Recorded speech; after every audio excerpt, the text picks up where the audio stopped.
what's up? It's Megan. Let's talk about the 5 things that are holding you back from starting a business right now.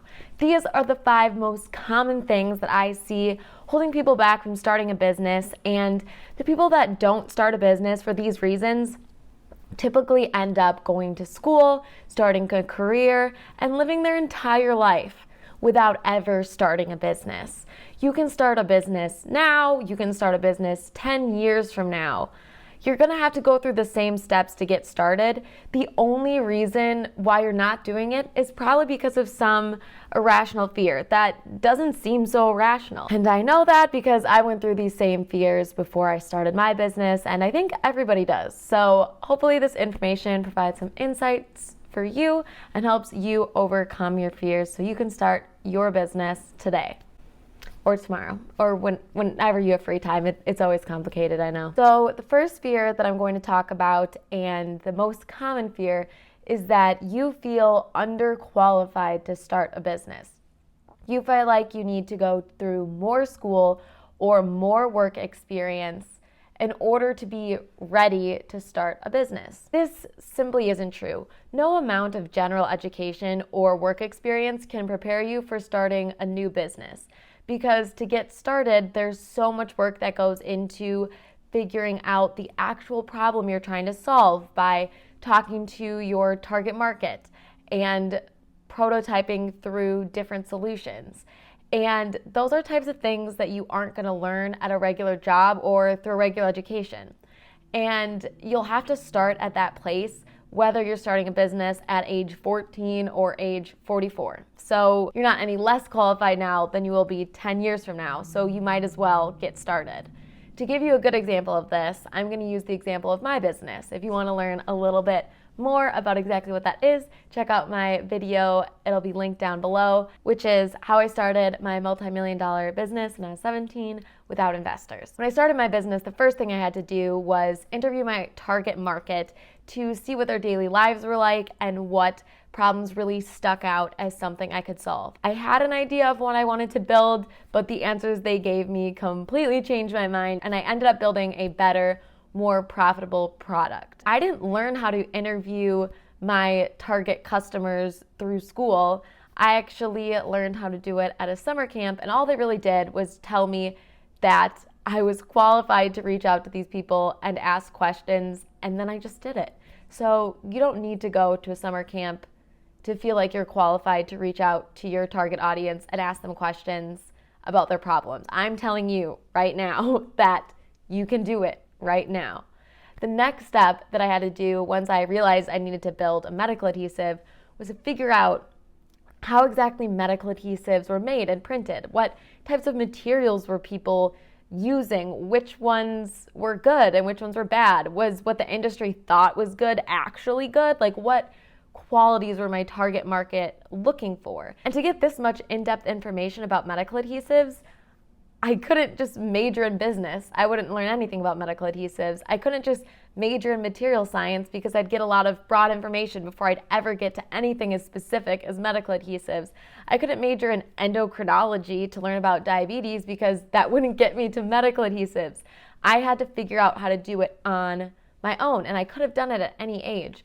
I called different manufacturing facilities. I went to different research facilities. I asked questions to figure out what materials did what, and then I called different manufacturing facilities and said, hey, can we test this out? Can you try and build this? And going through that process was exactly how I built my business. And it wasn't because I was exceptional in any skill or expertise or class study at all. It was just asking questions and trying to figure things out. And you can do that today. You are qualified. An important thing to note about this fear is that education can provide a foundation if you don't know what you want to build yet. Because at any point, if you build a business, you want it to be something that you're able to build. You don't want to have to try to find money to pay someone to build it for you.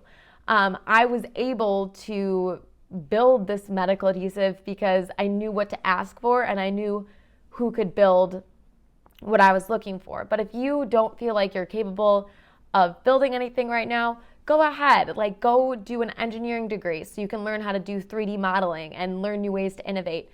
Go get any degree that you want to innovate in, maybe a culinary degree. If you spend all your time cooking food, maybe you'll be able to invent a, new tool for cooking. But once you figure out what that is, then you have to do all the questioning on your own. You have to do all the building on your own right in that moment, because you're not going to learn that piece of it in school. But you can definitely go to school to get ideas. I'm not bashing school. Let's jump into fear number 2, which is once you choose an idea to build, you're giving up the opportunity to build a better idea, and maybe it's an idea that you haven't thought of yet. AKA, you're worried that your idea isn't big enough and you have to wait for a bigger, better idea before you devote all of this time to it. Because why devote all of your time to a small idea? This is a question that I got asked many times when I went to an Ivy League school for a summer in order to build stickers, which I would call them medical adhesives. Everyone would ask me, why did you come to an Ivy League school to build stickers? And everyone in my class was trying to build apps and machinery and things in medicine and telehealth that were going to save the world and cure cancer. And most of them are still working 9-to-5 jobs right now. And I'm running a multi-million-dollar business. So it's okay if you want to just build stickers.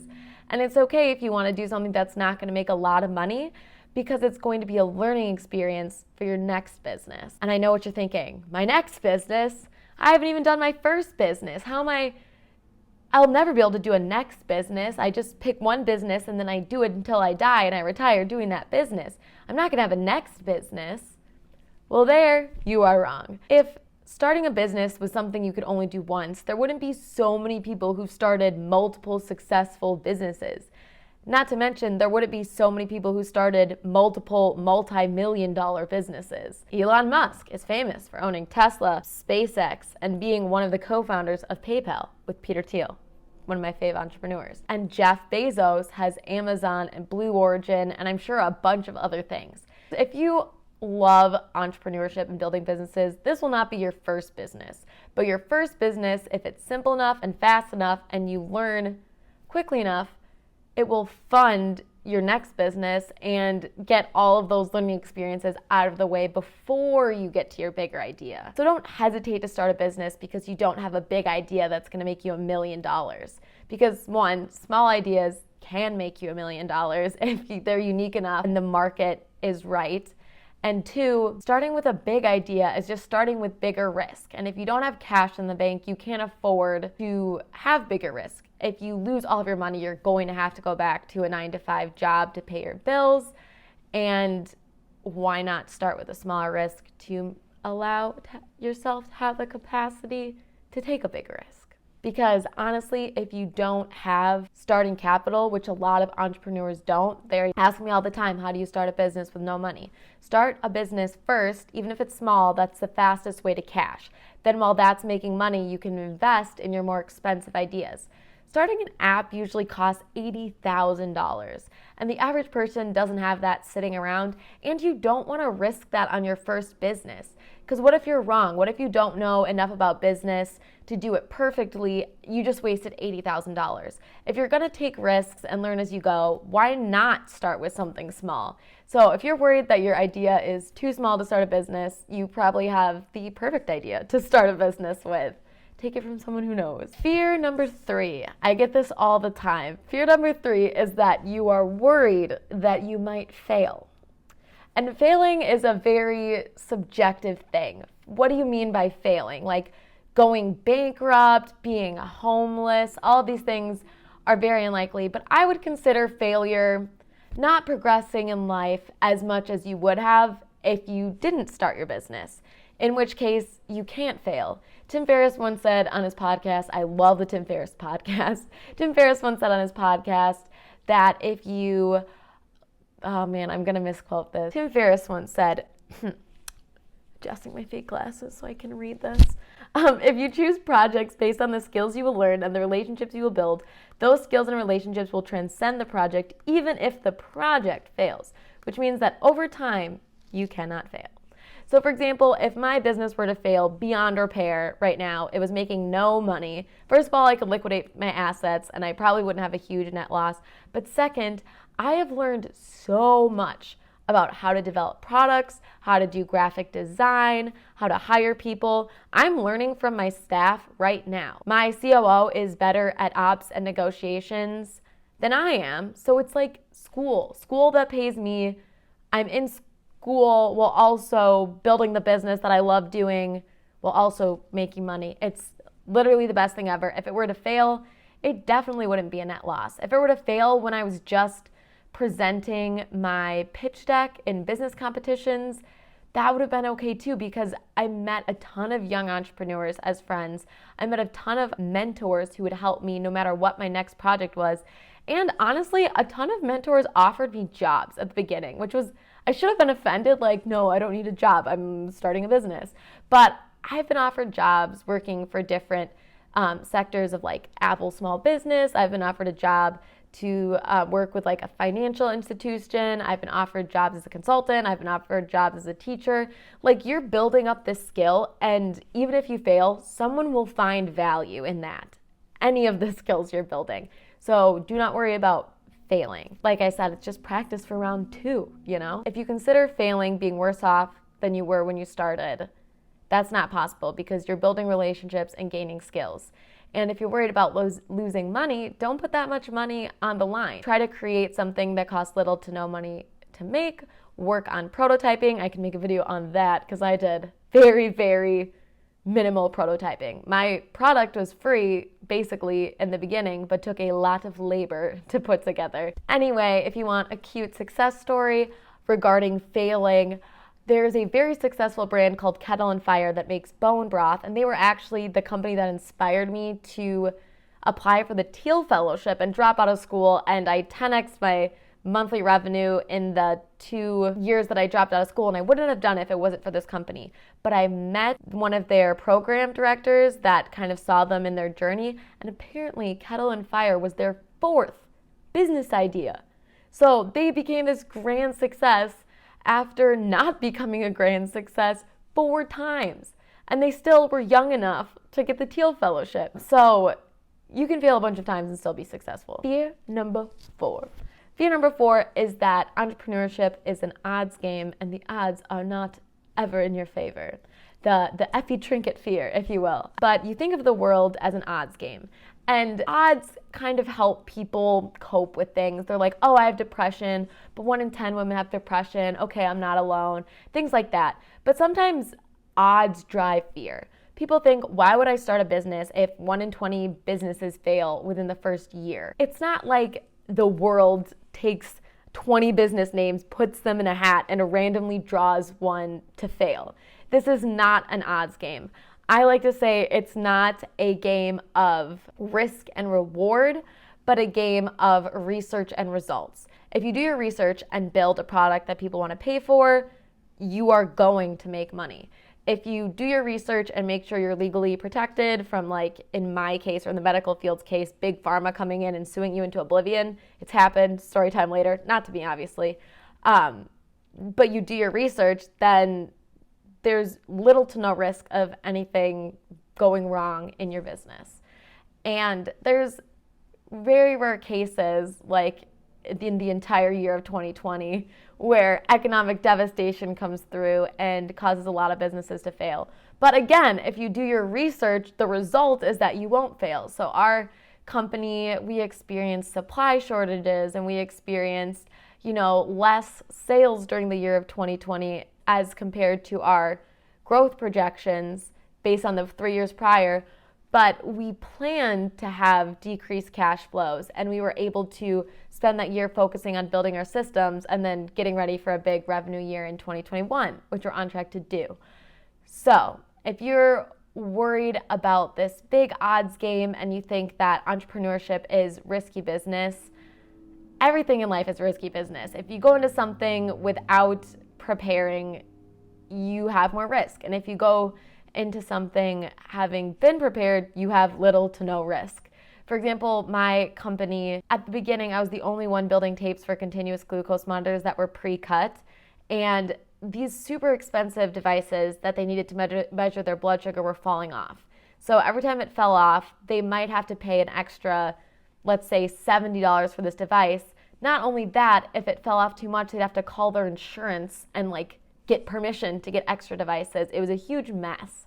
And so paying $3 or $4 for a tape to fix that is something that I know I could make money on because it's an obvious answer for them. They're spending money to save way more money and hassle. All right, so fear number 5, and the final fear of this video, one that people probably talk about a little less, but some people don't want to start a business for the fear that they will fall behind socially and academically, which is counterintuitive to media because people think entrepreneurs have all this popularity and they have all this money and they're super smart.